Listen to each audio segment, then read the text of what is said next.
state capture happened. They're going to probably describe it better than I will. But there's today, as a result of studying what has happened between about 2012 and now, there's a picture that can be drawn about a systematic approach in relation to the question of state capture and the extraction, or put in simple terms, stealing of state resources.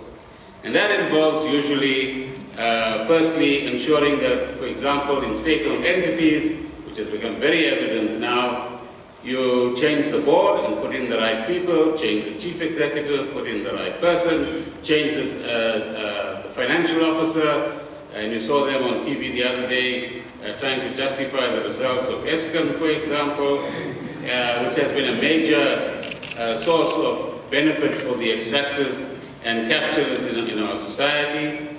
And then if there are good people in the system, what you then do is hook up some charge or the other, either take them through the justice mill or some other mill, and eventually settle with them and say, leave the enterprise, go and do something else. And so starts the process of firstly inquiring what are the next big tenders that are going to appear on the table, so to speak. And so procurement becomes an important area, as the study has actually found. And in other instances, you take an asset and you reduce its value. And the accusation is actually made in relation to what has become known as the optimum deal, where as a result of the collaboration of a government department, a government minister possibly, and a state-owned enterprise, the value of a mine drops.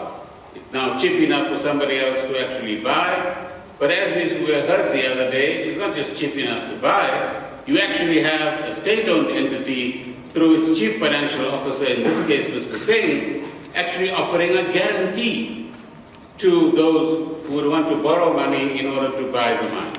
Now, can you imagine, right before us, or under our noses, so to speak, you have a person who's holding a very senior position in a state-owned enterprise actually saying, no, yes, I did give the guarantee. Of course, they didn't use it, but who's asking you whether they used it? Who gave you permission to give the guarantee? That's the question that you have to answer.